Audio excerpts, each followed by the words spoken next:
और आज मैं आपसे बात करना चाहता हूं कि आपका भविष्य बहुत अच्छा है। आपका भविष्य बहुत अच्छा है क्योंकि आपका भविष्य परमेश्वर के हाथों में है। और जो कुछ परमेश्वर के हाथों में है वो तो बहुत ही अच्छा होता है। परंतु हो सकता है कि इस समय आप जीवन के ऐसे समय से होकर गुजर रहे हो जब आपको कोई सही रास्ता नजर नहीं आ रहा हो। लगता है कि आप अकेले हैं, लगता है कि आपका भविष्य अंधकार में होगा, लगता है कि आप अपने भविष्य में आशीषित नहीं हो पाएंगे, लगता है कि आप वो अचीव नहीं कर पाएंगे जो आप करना चाहते हैं। तो आज परमेश्वर का वचन आपसे बातचीत करता है। परमेश्वर का वचन आपसे कहता है। तो एक समय की बात है जब मेरे जीवन में भी कुछ ऐसा हुआ, जब मैं भी कुछ इस दौर से होकर गुजरा, जब मैंने अपनी जॉब को छोड़ दिया परमेश्वर की सेवा के लिए। और जब मैं वहां से निकला, कुछ समय तक तो बहुत अच्छा चला, लेकिन उसके बाद जब फाइनेंशियली मैं स्ट्रगल करने लगा तो मैं सोचने लगा कि मैंने गलत डिसीजन ले लिया। मैं सोचने लगा कि कहीं मैंने कुछ गलत डिसीजन तो नहीं ले लिया। मैं किस मार्ग पर जाऊं, कहां जाऊं, सब रास्ते तो बंद हैं, क्या काम करूं? और मैं दूसरा काम ढूंढने लग गया।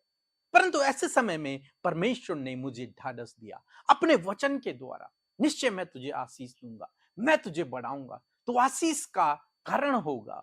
परमेश्वर ने अपने वचनों के द्वारा मुझे संभाला और धीरे धीरे परमेश्वर मुझे उस परिस्थिति से बाहर निकालता गया। और आज परमेश्वर ने हमें बहुतायत से आशीषित किया है, आगे बढ़ाया है। हम लोग देखते हैं याकूब के जीवन में, जब याकूब ने एसाव से धोखा किया तो वो घर से भाग गया। जब वो घर से भागा तो वो बहुत निराश होगा, बहुत दुखी होगा, चिंतित होगा, परेशान होगा, क्योंकि वो दूसरे देश में जा रहा है, दूसरी जगह पर जा रहा है। वे लोग कैसे होंगे? अपना घर परिवार छोड़ दिया है, अपने भाई के साथ में धोखा किया है, अपनी माँ को जो उससे सबसे अधिक प्रेम रखती थी उसे छोड़ दिया, अपने पापा को छोड़ दिया और अकेला निकल पड़ा, भाग गया घर से। अब बहुत दुखी होगा, अब बहुत निराश होगा, बहुत चिंतित होगा कि मेरा भविष्य अब क्या होगा? मेरा भविष्य अब अंधकार में होगा, मेरा जीवन अब कठिनाइयों से होकर गुजरेगा। क्योंकि आज से पहले तो पिता के घर में था, सब कुछ बहुत अच्छा था, आशीषें थी, लेकिन अब वहां से बाहर निकल आया है। तो अब हो सकता है वो बहुत स्ट्रगल कर रहा हो, रास्ते में है, भाग रहा है, जा रहा है। हो सकता है मैं इस प्रकार के कई विचार उसके मन में चल रहे हों। क्या मैं वापस चले जाऊं? क्या मैं वापस न जाऊं? क्या मैं फिर कभी अपने भाई से, अपनी माँ से, अपने पिता से मिल पाऊंगा? इस प्रकार की अनेक बातें उसके मन में होगी। मेरे भविष्य में आगे क्या होगा? क्या मेरे जनरेशन आगे बढ़ पाएगी? क्या मेरी किसी से शादी हो पाएगी? क्या मुझे एक अच्छा परिवार मिल पाएगा? इस प्रकार की बातें उसके मन में होंगी। एक जगह पर याकूब पहुंचा और उसे नींद आ गई। वो वहां पर सो गया। तब परमेश्वर ने उसे दर्शन दिया, परमेश्वर ने उससे बातचीत की। उसने क्या देखा कि उस जगह से स्वर्ग तक एक बहुत बड़ी सीढ़ी लगी हुई है, और उस सीढ़ी से परमेश्वर के स्वर्गदूत उतरते हैं और चढ़ते हैं, और उसके ऊपर परमेश्वर विराजमान है। और परमेश्वर का वचन उसके पास पहुंचा। उत्पत्ति की किताब उसका 28 अध्याय और 15 पद, जहां पर कुछ इस प्रकार से लिखा है। और सुन, मैं तेरे संग रहूंगा और जहां कहीं तू जाए वहां तेरी रक्षा करूंगा और तुझे इस देश में लौटा ले आऊंगा। मैं अपने कहे हुए को जब तक पूरा न कर लूं तब तक तुझे ना छोड़ूंगा। आमीन। दोस्तों, परमेश्वर ने याकूब की मनोस्थिति को देखकर उसे ढाढ़स बंधाया, उससे वादा किया, मैं तेरे पिता अब्राहम और इसहाक का परमेश्वर हूं, मैं तुझे बढ़ाऊंगा, मैं तुझे आशीष दूंगा, मैं तेरी रक्षा करूंगा, जहां कहीं तू जाएगा मैं तेरे साथ में रहूंगा, अपने वादे को तेरे जीवन से मैं पूरा करूंगा और तुझे वापस से लौटा ले आऊंगा।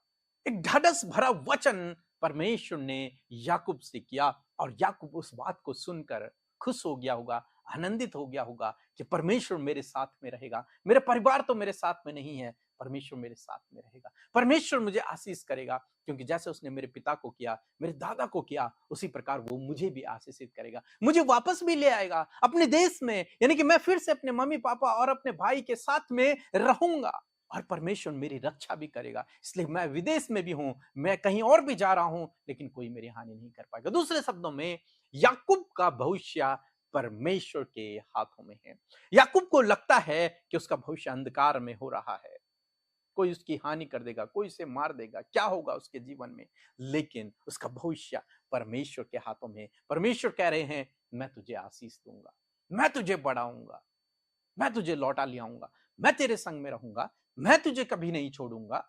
आज शाम में परमेश्वर का वचन आपसे भी वादा करता है कि आपका भविष्य परमेश्वर के हाथों में है। आप निराश ना होएं, आप चिंतित ना होएं, आप परेशान ना होएं कि क्या होगा, दरवाजे बंद हैं, क्या होगा। आपका भविष्य परमेश्वर के हाथों में। यदि आप उस पर भरोसा करते हैं तो आपका भविष्य उसके हाथों में। निश्चय वो आपको भी बढ़ाएगा, निश्चय वो आपको आशीष देगा, निश्चय वो आपकी रक्षा करेगा, निश्चय वो आपके जीवन में अद्भुत आश्चर्य कर्मों को करेगा। आप जानते हैं कि परमेश्वर ने याकूब को बहुतायत से आशीषित किया, उसी प्रकार से प्रभु आपके जीवन में भी करेंगे। इसलिए निराश न हों, दुखी न हों, चिंतित न हों, परेशान न हों। आपका भविष्य परमेश्वर के हाथों में है। हालांकि अभी दरवाजे बंद हैं, बंद रास्ते हैं, रुकावटें हैं, बाधाएं हैं, कुछ समझ नहीं आ रहा, लेकिन आपका भविष्य परमेश्वर के हाथों में है। बाइबल कहती है, उसके हाथ के नीचे दीनता से रहो तो वो तुम्हें उचित समय पर बढ़ाएगा। निश्चय वो आपको उचित समय पर बढ़ाएगा। सो प्रभु आपको इस वचन के द्वारा बहुतायत से आशीष दे। आमीन।